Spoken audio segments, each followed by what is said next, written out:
Salut à tous. Allez, je vais vous faire le point sur ma Xara VTS, donc avec le moteur XU10 J4 RS que j'ai depuis 2017.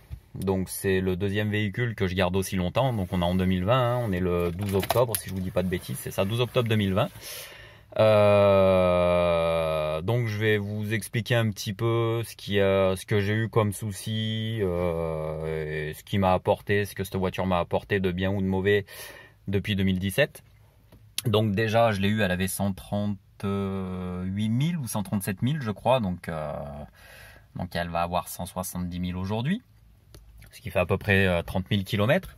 Et je vous expliquais aussi par rapport à l'éthanol, parce que je suis désolé, mais maintenant je comprends pourquoi il y a pas mal de youtubeurs qui envoient chier, pas mal de gens qui mettent des commentaires débiles. Arrêtez vos conneries avec l'éthanol. Ça fait depuis 2010 que tous mes véhicules essence roulent à l'éthanol et j'ai aucun souci avec. Donc cette caisse, ça fait depuis 2017, je me répète, que je l'ai, et depuis 2017 elle roule à l'éthanol, à 100% éthanol. J'ai jamais eu de souci avec. J'ai pris les compressions il y a 2 mois. Les compressions étaient toutes bonnes. Je dirais pas parfaites, ce qui est normal, mais les compressions étaient toutes bonnes. Donc arrêtez vos conneries avec l'éthanol. De temps en temps, remettez quand même un peu d'essence. Ça lui fera pas de mal, surtout en hiver, parce que bon, c'est un peu plus difficile à démarrer. Mais voilà, je reviens sur l'éthanol. Arrêtez vos conneries. La plupart du temps, c'est des gens qui n'ont jamais essayé. Donc c'est des on-dit. Voilà. Donc c'était mon petit coup de gueule comme ça. Voilà, moi je roule à l'éthanol dans tous mes véhicules. Maintenant que ça plaise ou que ça plaise pas, je m'en fous. Perso, c'est mon problème. Donc voilà, une fois de plus, je remets ça en place. Alors, ce véhicule a 170 000 km. Donc après, les petits soucis que j'ai eu, je vais commencer par les petits soucis. Donc entre autres, j'ai ce panneau de porte là. Voilà, donc qui a déjà été réparé avant. Bon, de toute façon, on verra pas. Donc de temps en temps, en fait, il bloque, j'ai la porte qui bloque. Ça fait partie d'un petit souci qu'il va falloir que je règle, mais bon, c'est pas grand chose parce que la plupart du temps, je suis tout seul dans la voiture. Après, c'est une finition cuir, hein. Donc j'ai le cuir, j'ai la clim, qu'est-ce qu'il y a d'autre? Il y a des vitres électriques, voilà, les rétros électriques et des givrants. J'ai installé ce petit truc là, mais bon, voilà, c'est bien sympa. Qu'est-ce que j'ai eu d'autre comme souci ici? J'ai eu le souci du ventilo là-dessous, là. Donc ce qui se passe, c'est que j'étais obligé de mettre un potentiomètre. Parce qu'en fait, je pense que le problème vient d'ici, carrément de la commande, parce que j'ai tout essayé. Vous avez un petit boîtier électronique à changer, que j'ai déjà changé, mais ça ne fonctionnait toujours pas, donc je me suis pas emmerdé. J'ai tiré un câble, hop, pour alimenter avec ce petit bouton. Bon, d'ailleurs, je vais vous montrer.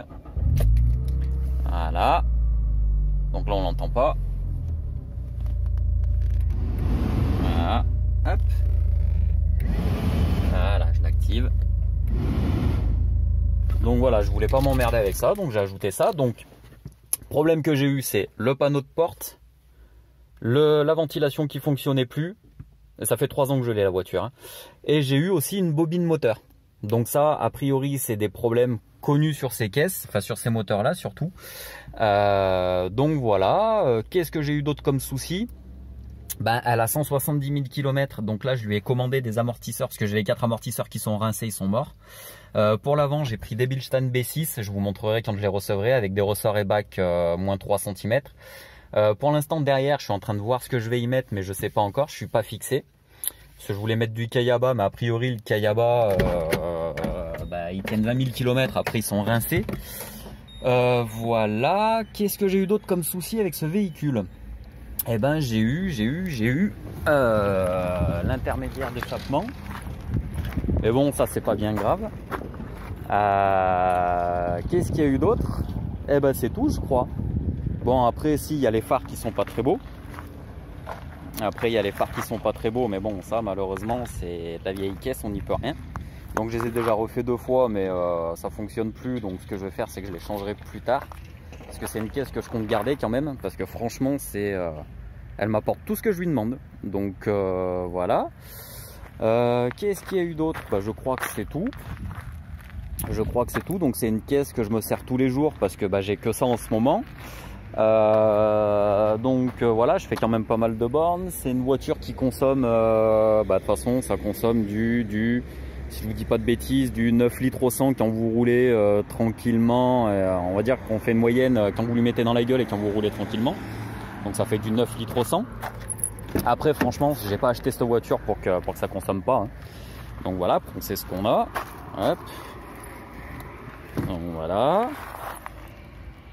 Regarde un petit peu l'intérieur. Bon, 170 000 km. Bon, après elle est un peu sale, hein, mais bon, je l'entretiens quand même pas mal. Donc voilà le panneau de porte que je vous disais. Donc ça a déjà été réparé à l'arrache.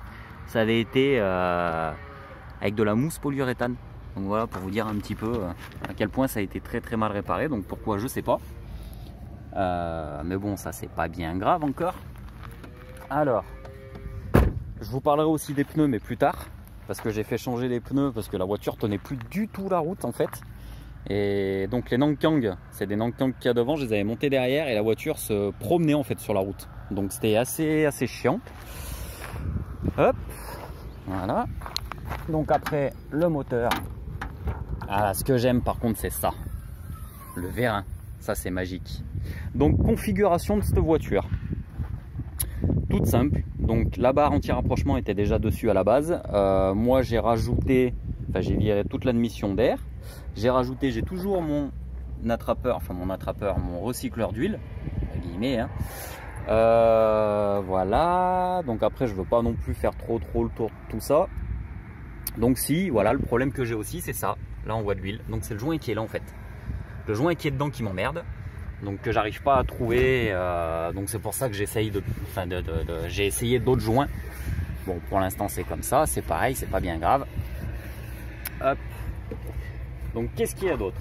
Donc voilà, donc c'est ce moteur, franchement c'est une tuerie.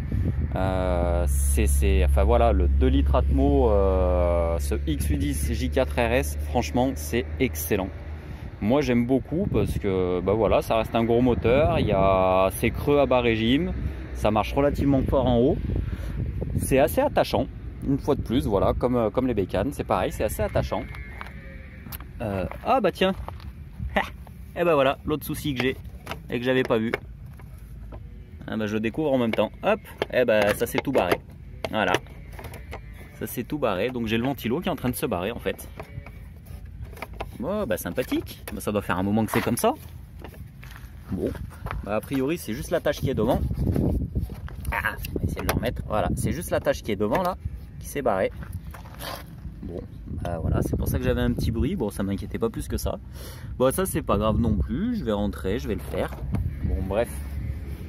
Donc quoi vous dire de plus? Donc elle a 170 000 km. Donc au niveau des frais que je vais avoir à faire dessus, l'embrayage est d'origine.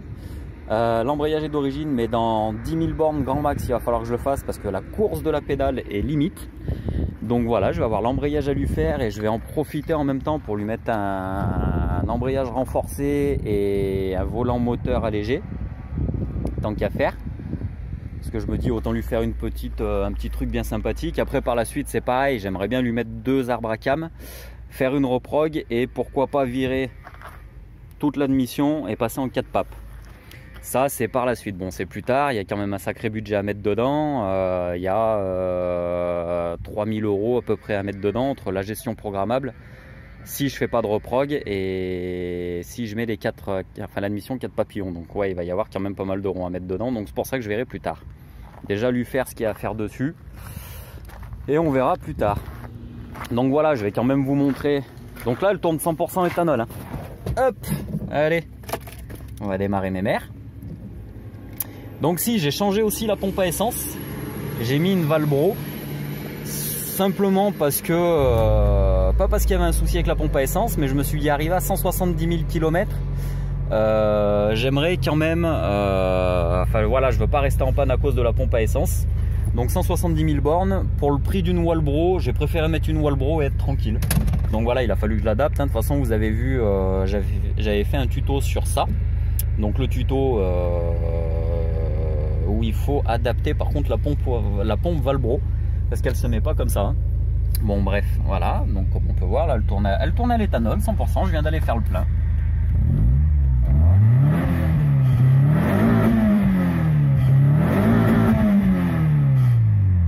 Voilà. Donc là il n'y a aucun souci, le ralenti est nickel, tout va bien, elle chauffe normalement. Hop, n'y a pas de cliquetis, tout.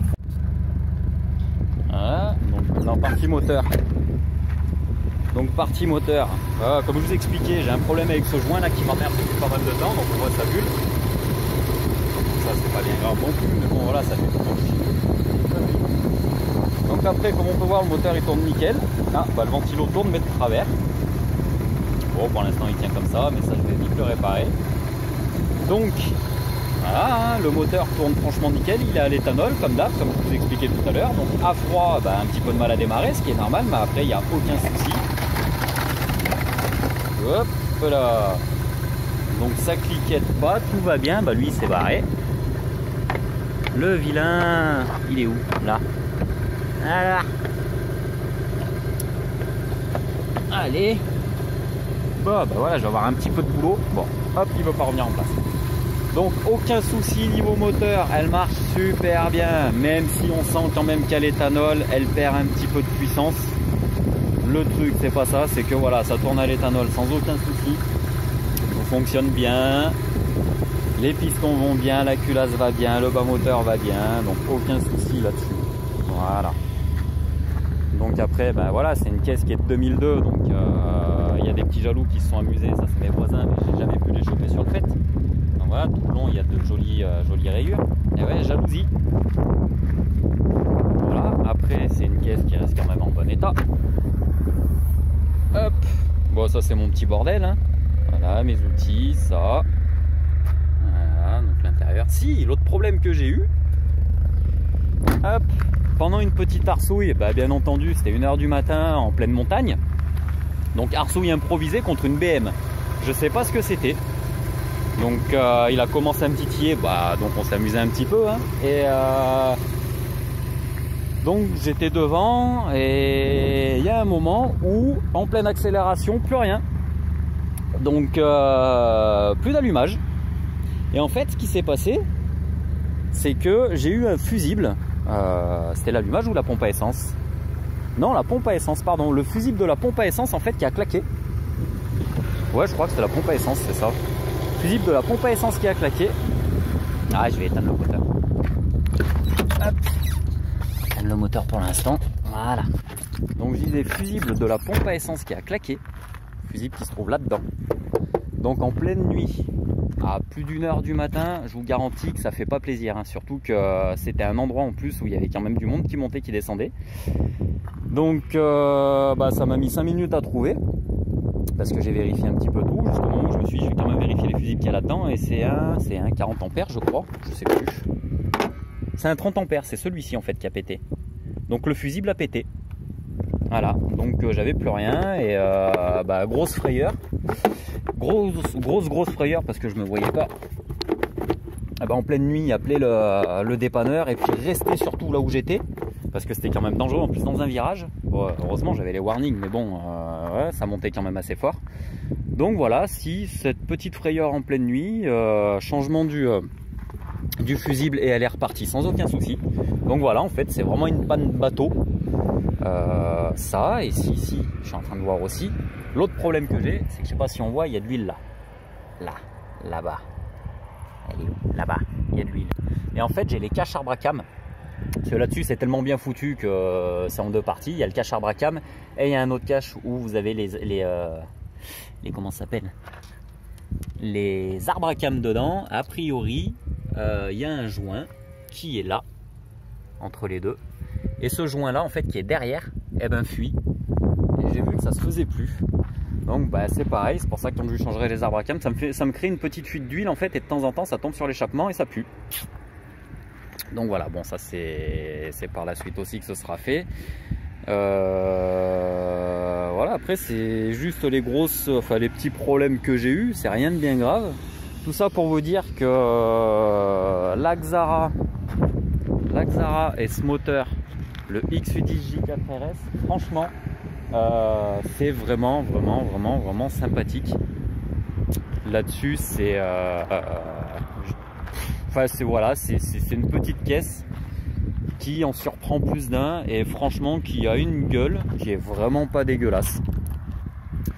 En plus, la cote commence à monter aussi, donc je pense que ça va dans quelques années valoir quand même pas mal de ronds, parce que c'est une caisse qui est quand même pas très connue, mais voilà, avec des performances et un châssis, c'est une 306, hein, c'est exactement la même chose. Donc pour ceux qui connaissent les châssis de 306, c'est exactement pareil. Super châssis, moteur franchement sympathique comme tout.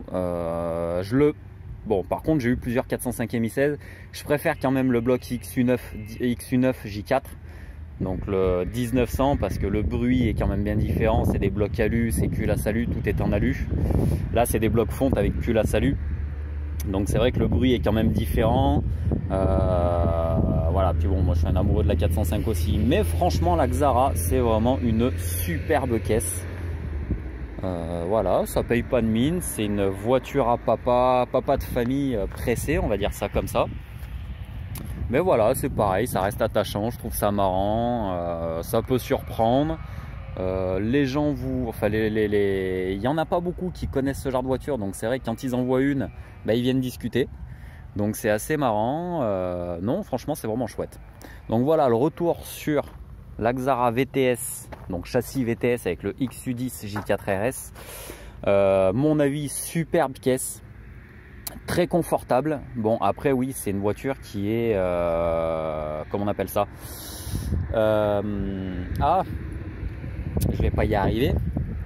Bon, avec beaucoup d'options, donc voilà, caisse qui reste quand même assez lourde, parce qu'il y a quand même pas mal d'options, contrairement au 306 S16.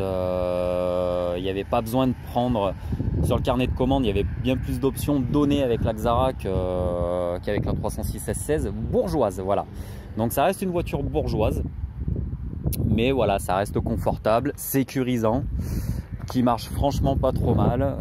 Voilà, et puis avec une fiabilité, ce bloc est relativement fiable pour ma part.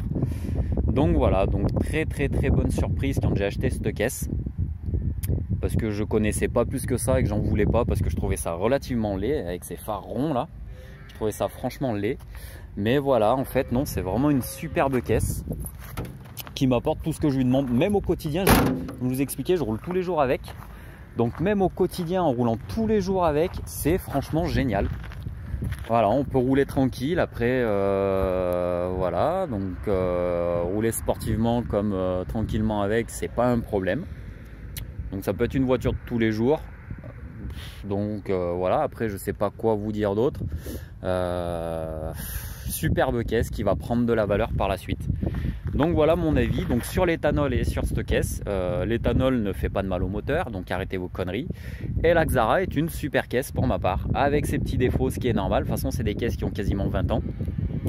Donc comme toutes les voitures, à un moment ou à un autre, vous allez avoir des soucis. Donc si vous ne faites pas les entretiens, c'est normal, hein. Donc après, voilà, il y a des pièces d'usure. Bon, bah écoutez, sur ce, si vous avez des questions, comme d'hab, n'hésitez pas. Allez, ciao!